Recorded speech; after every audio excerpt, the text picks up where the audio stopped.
नमः शिवाय। हर हर महादेव। स्वागत है ब्लेस डिवोशन में, जहाँ हम आपको प्राचीन धर्म ग्रंथों की दिव्य कथाओं से परिचित कराते हैं। काल के आरंभ से लेकर अनंत तक शक्ति और शांति का संतुलन जिसने इस सृष्टि को संजोए रखा, वह है महादेव की असीम सामर्थ्य। लेकिन जब अधर्म अपनी सीमाएं लांघता है, तब शिव का रूप बदल जाता है। वह बन जाते हैं विनाश के स्वामी, युद्ध के महायोद्धा। शिव पुराण का युद्ध खंड हमें ब्रह्मांडीय युद्धों के उन कहानियों में ले जाता है, जहाँ हर युद्ध केवल अस्त्र शस्त्र से नहीं, बल्कि धर्म और अधर्म की ताकतों के बीच लड़ा जाता है। यह खंड हमें सिखाता है कि भगवान शिव किस तरह से हर बाधा का सामना करते हैं, हर असुर का विनाश करते हैं और धर्म की स्थापना करते हैं। आइए इस युद्ध खंड में शिव की अनंत शक्ति और करुणा की प्रतीकात्मक संदेशों को समझें, जो आज के जीवन में हमें प्रेरित करते हैं। ये गाथाएं केवल पौराणिक गाथाएं नहीं, बल्कि जीवन के गहरे सत्य हैं। तारकासुर के वध के उपरांत उसके तीनों पुत्र, जिनके नाम विद्युमन माली, तारकासुर और कमलाक्ष थे, पृथ्वी पर तपस्या करने लगे। यह तीनों महान बलशाली, जितेंद्रिय और देवताओं के द्रोही थे। इन तीनों ने ब्रह्मा जी को प्रसन्न करने के लिए सुमेरु पर्वत पर तपस्या प्रारंभ कर दी। उनकी हजारों वर्ष तक घोर तपस्या करने से ब्रह्मा जी उनके सम्मुख प्रकट हुए।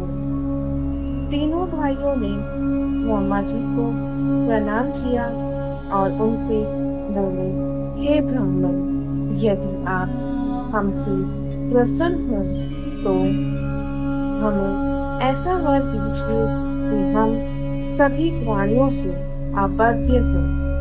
हम अमर रहकर और निर्विघ्न रहकर चाहे तो त्रिलोकी का वध कर सकते।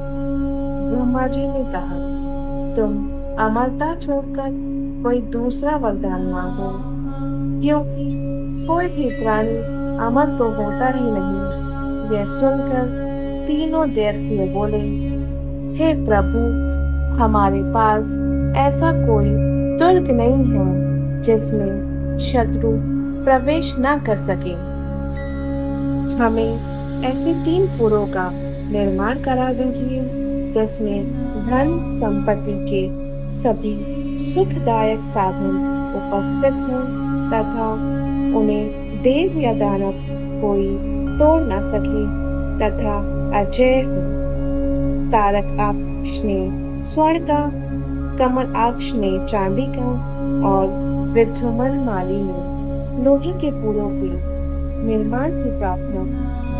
ब्रह्मा जी ने कहा, तुम्हारी इच्छा पूर्ण हो जाएगी तथा शिव के अतिरिक्त तुम किसी के हाथों से नहीं मारे जा सकोगे। ब्रह्मा जी तारक के तीनों पुत्रों के लिए उन विमान के अनुसार 3 पुरों को निर्माण कराया। इनमें से एक स्वर्ग में, दूसरा आकाश में और तीसरा पृथ्वी पर स्थापित किए गए। तीनों भाई अपने अपने पुरों में आनंद पूर्वक जीवन व्यतीत करने लगे।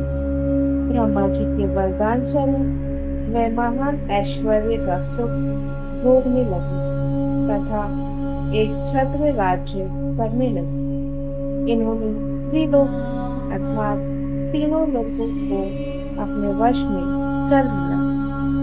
देवगण त्रिपुरा के कष्ट सहन करते करते दुखी होकर ब्रह्मा जी के पास अपने कष्टों पर बताने लगे। ब्रह्मा जी ने उन्हें भगवान शंकर के पास जाने की सलाह दी। तब देवता भगवान शंकर के पास गए और उनकी स्तुति करने लगे। हे प्राणियों, हे संहारकर्ता, हे अमित तेज वाले, आपको हमारा नमस्कार है। भगवान शंकर ने देवताओं से आने का कारण पूछा। इस पर देवता बोले, हे भोलेनाथ, तारकासुर के तीनों पुत्रों ने तीनों लोगों पर अपना अधिकार करके वे हम पर अत्याचार कर रहे हैं। उनके अत्याचारों से पीड़ित होकर हम आपकी शरण में आए हैं। आप हमारी रक्षा कीजिए। यह सुनकर भगवान भोलेनाथ बोले, ये देवताओं, ये तीनों असुर मेरे भक्त हैं, अर्थात मैं इन्हें मारने में असमर्थ हूँ। तो भगवान विष्णु के पास जाओ, मैं जैसा कहीं वैसा करूँ।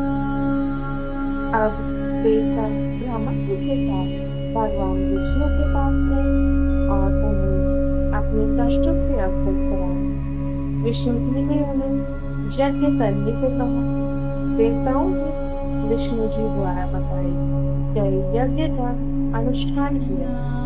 उस यज्ञ से हजारों भूतगण, महान शरीर और शूल आदि धारण किए हुए उत्पन्न हुए। विष्णु जी ने उन्हें आज्ञा दी कि तुम त्रिपुरा को नष्ट कर डालो।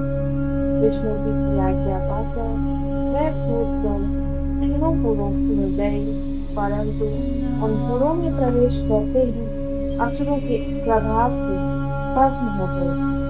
शेष रह गए भूतगणों में विष्णु जी को वहां के परिणामों से अवगत कराया।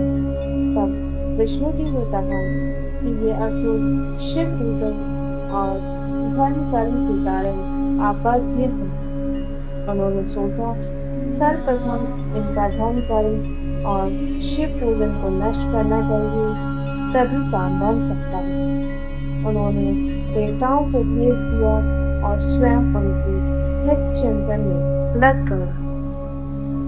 श्री हरि ने एक नास्तिक व्यक्ति को प्रकट किया। उसके वस्त्र मलिन थे और सिर मुंडा हुआ था। इसका नाम उन्होंने नास्तिक रखा। उसके एक हाथ में झाड़ू और दूसरे हाथ में कांच का पात्र है। वह अपने हाथ में खुला वस्त्र लिए और मुंह में कपड़ा लपेटे श्री हरि के समक्ष खड़ा हो गया। श्री हरि उससे बोले, तुम मेरे अंग से प्रकट हो, अर्थात तुम्हारा नाम अरिहंत है। तुम 16,000 श्लोकों वाले ऐसे शास्त्र को बनाओ जो वन आश्रम धर्म से संबंधित है। इसलिए अपभ्रंश शब्दों की अधिकता है तथा कर्म, विवाह आदि का भी वर्णन होना चाहिए। इतना समझाकर श्री हरि अंतर्ध्यान हो गए। हरिहरों ने श्री हरि की आज्ञा से अपने अनेक शिष्यों का निर्माण किया। उन्हें मायामय शास्त्र का ज्ञान दिया। उसके 4 शिष्यों ने पाखंड धर्म का प्रचार किया। हाथों में पात्र लेकर नाक पर कपड़ा बांधकर घूमने लगे। हाथों में मोटी सितारों किया और जीभ हिंसा के डर से धीरे धीरे चलने लगे। यह सब त्रिपुर नगर गए। वहां पहुंचकर अपनी यात्रा फैलाई और बालकों को मोहित करने लगे, परंतु शिव जी के प्रभाव के कारण वहां उनकी माया आसानी से फैल नहीं सकी। तब नारद जी उनके साथ त्रिपुर गए और त्रिपुर पत्नियों से मिले तो त्रिपुर अधीश मोहित होकर उन ऋषि मुनियों से दीक्षित हो गए। सभी त्रिपुर वासी भी हरिहर से दीक्षित हो गए। इस तरह समस्त त्रिपुर उनके द्वारा क्षण भर में मायामय हो गया। अब त्रिपुरा सूर्य शिव जी की पूजा छोड़ और सारा धर्म नष्ट हो गया। इससे लोग दुराचारी बन गए। श्री हरि ने कैलाश पर जाकर भगवान शिव की वंदना की। देवता भी उनकी प्रार्थना करने लगे। सबकी प्रार्थना पर भगवान शिव नंदी पर सवार होकर प्रकट हुए और देवताओं से बोले, मुझे दैत्य के अधर्मों का पता चल गया है, इसलिए अब मैं उसका वध अवश्य करूंगा। अन्यों का वध श्री हरि करते। यह सुनकर श्री हरि कुछ उदास हो गए। तब ब्रह्मा जी ने हाथ जोड़कर भगवान शिव जी से प्रार्थना की, प्रभु आप समर्थ हैं, आपको कोई पाप नहीं लगेगा, इसलिए आप ही समस्त असुरों का नाश कर डालें। मैं आपका प्रजापति और पुरोहित हूँ। श्री हरि युवराज हैं, इंद्र आज्ञा पालक सेवक है। तब हम सभी देवता आपके अधीन हैं। आप तो समस्त शिव के सम्राट हैं। इतना सुनकर भगवान शंकर बोले, हे देवताओं, तुमने मुझे सम्राट कहा है, परंतु मेरे पास ना तो रथ है, ना अश्व है और ना धनुष बाण है। फिर मैं युद्ध कैसे करूंगा? भगवान शिव को युद्ध के लिए तैयार देखकर समस्त देवता प्रसन्न हो गए और बोले, आप यदि युद्ध के लिए तैयार हैं तो हम सभी आपके लिए इन सब चीजों का प्रबंध कर देंगे। इतना कहकर समस्त देवता हाथ जोड़कर इनके सामने खड़े हो गए। तब भगवान शिव जी ने देवताओं से कहा, मेरे लिए दिव्य रथ, दिव्य सारथी और दिव्य धनुष बाण का प्रबंध करो। प्रसन्न होकर सब देवता विश्वकर्मा के पास गए। विश्वकर्मा ने श्री हरि की आज्ञा से शिव जी के लिए एक सुंदर दिव्य रथ का निर्माण किया। यह रथ सर्वभूत युक्त सुवर्ण का था। रथ के दाहिने पहिए में सूर्य तथा बाएं पहिए में चंद्रमा का समावेश था। 12 तारे दाहिने पहिए में लगे और 16 कलाई बाएं पहिए में जुड़े हुए थे। उनमें 12 आदित्य और चंद्रमा की 22 कलाइयां उसके बाएं और लगी हुई थी। इस रथ में ब्रह्मांड की सभी वस्तुएं लगी हुई थी। श्री हरि और ब्रह्मा जी की आज्ञा पर यह रथ विश्वकर्मा ने बड़ा अनोखा बनाया था। रथ के तैयार हो जाने पर ब्रह्मा जी ने उसमें वेद रूपी घोड़े लगाए। शिव जी उस रथ में सवार होकर त्रिपुर के सम्मुख पहुंच गए। भगवान शिव जी देवताओं से बोले, तुम चिंता न करो। सभी देवता हाथी, घोड़े, रथ, सिंह, वृषभ आदि पर बैठकर भगवान शिव जी के रथ के पीछे चले। आकाश में सिद्ध चारण उन पर फूलों की वर्षा करने लगे। शिव जी के गण तीनों पुरों में प्रवेश कर गए। जब भगवान शंकर विश्वकर्मा द्वारा बनाए गए रथ पर आरोहण होने को उनका बाण भी नहीं चला। वे काफी देर तक वैसे ही खड़े रहे।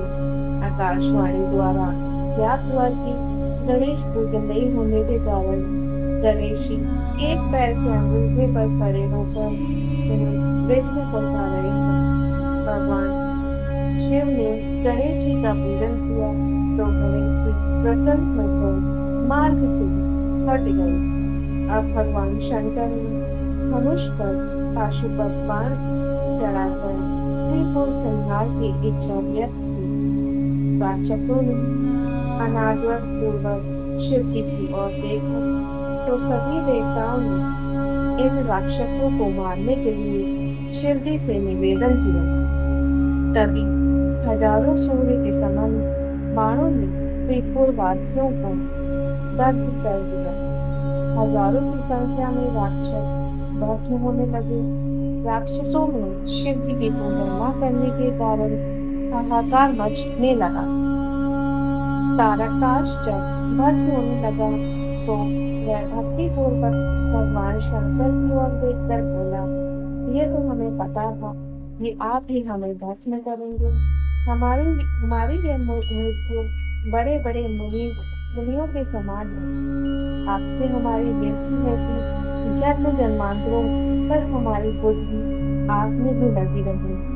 मैं नामक दैत्य के अतिरिक्त सभी उसमें दग्ध हो गए। इसके बाद तीनों दैत्य कुदुमणि, तारक्षी और कमलाट शिव की कृपा से उनकी गर्भ हुए। शिव जी को खुश देखकर उनकी कृपा से बटा हुआ मैं नामक दानव भी वहाँ आया और उन्हें प्रणाम किया तथा हाथ जोड़कर बोला, हे कृपा निधि, मैं आपकी शरण में आया हूँ, मेरी रक्षा कीजिए। इस पर प्रसन्न होकर भगवान शिव जी ने कहा, मैं तुम पर प्रसन्न हूँ, तुम वर मांगो। उसने शिव भक्ति का ही वरदान मांगा। शिव जी ने तथास्तु कहकर उसे दृढ़ भक्ति का प्रदान किया। मैं भगवान शंकर की आज्ञा से नूतन लोक में वास करने लगा। उसके बाद हरिहरन भी वहाँ आया और शंकर भगवान की स्तुति करने लगा। भगवान की हरि ने उन्हें समझाया कि तुम चिंता मत करो, मैंने सारा वृतांत भगवान शिव जी को बता दिया है और उनकी आज्ञा से ही यह सब किया गया है। तुम्हारी कुगति नहीं होती, परंतु कलियुग में जो व्यक्ति तुम्हारे इस मत का सहारा लेंगे उनकी दुर्गति निश्चित है। और तुम मरुभूमि में जाकर निवास करो। तब वे भगवान शिव की प्रणाम करके मरुभूमि को चले गए। इसके बाद सभी ने प्रेम पूर्वक शंकर पार्वती की पूजा की और अपने अपने लोगों को प्रस्थान कर गए। एक बार देवराज इंद्र और देवगुरु बृहस्पति कैलाश पर भगवान शंकर के दर्शनों के लिए गए। भगवान शंकर उनकी परीक्षा लेने के लिए जटाधारी दिगंबर का रूप रखकर उनको रास्ते में ही रोककर खड़े हो गए, परंतु इंद्र उन्हें पहचान न सके और उनका परिचय पूछते हुए कहने लगे कि भगवान शंकर अपने स्थान पर है या कहीं गए हैं। इस पर तपस्वी रूपी शंकर जी ने कोई जवाब नहीं दिया। इंद्र ने अपने ऐश्वर्य और गर्व में भरकर उन्हें घूरत दिया और फिर कहा, अरे मैं पूछता हूँ, तू उत्तर क्यों नहीं देता? मैं तुझे इसी समय वज्र से मार दूंगा, फिर देखूंगा कि तेरी रक्षा कौन करता है। इतना कहकर जैसे ही इंद्र ने उन्हें मारने के लिए हाथ में वज्र दिया, वैसे ही शिल्पी ने उनका वज्र वाला हाथ स्तंभित कर दिया। इंद्र ने जब उन्हें देखा तो ऐसा प्रतीत होने लगा कि यह दिगंबर ऋषि अपने तेज से जला देगा। वो जब स्तंभित होने से इंद्र के दुख का पारावार न रहा, परंतु गुरु बृहस्पति ने उन्हें पहचान लिया और बोले, ये तो भगवान शंकर है। तो प्रणाम करके स्तुति करने लगे। फिर उन्होंने इंद्र को भी उनके चरणों में झुकाया। बृहस्पति जी ने प्रार्थना की कि हे दीननाथ, हे महादेव, आप अपना प्रेम शांत कीजिए और इंद्र के अपराध को क्षमा करें। भगवान शिव गंभीर वाणी में बोले, मैं अपने क्रोध को कहाँ स्थापित करूं? तब बृहस्पति जी बोले, हे प्रभु, भक्तों पर सदैव दया भी करनी चाहिए। तब भगवान शिव जी बोले, तुमने इंद्र को जीवन दान दिलाया, इस कारण मैं तुम्हें जीव नाम से प्रसिद्ध करता हूँ। मेरे नेत्रों की अग्नि अब इंद्र को पीड़ित नहीं करेगी। भगवान शंकर ने अपने क्रोध को क्षीर सागर में बना दिया और लीलाधारी भगवान शिव अंतर्ध्यान हो गए। तथा बृहस्पति जी व इंद्र अपने लोक को चले गए। भगवान शिव की यह कथा हमें अनंत प्रेरणा देती है कि कोई भी बाधा कितनी भी बड़ी क्यों ना हो, यदि हमारे भीतर धैर्य, साहस और शिव का आशीर्वाद है तो हम हर युद्ध जीत सकते हैं। धन्यवाद हमारे साथ इस दिव्य यात्रा पर चलने के लिए। विषय युद्धखंड केवल एक अध्याय नहीं बल्कि जीवन की सच्चाइयों का दर्पण है।